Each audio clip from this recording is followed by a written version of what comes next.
In Piazzale Kennedy continuano i lavori per completare il terminal bus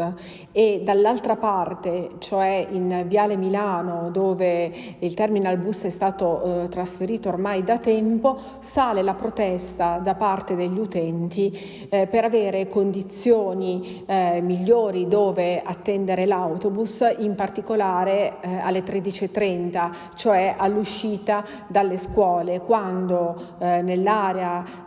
di fronte alla stazione dello Stato si accalcano centinaia di utenti, centinaia di studenti sull'unica banchina attiva per riuscire a prendere l'autobus.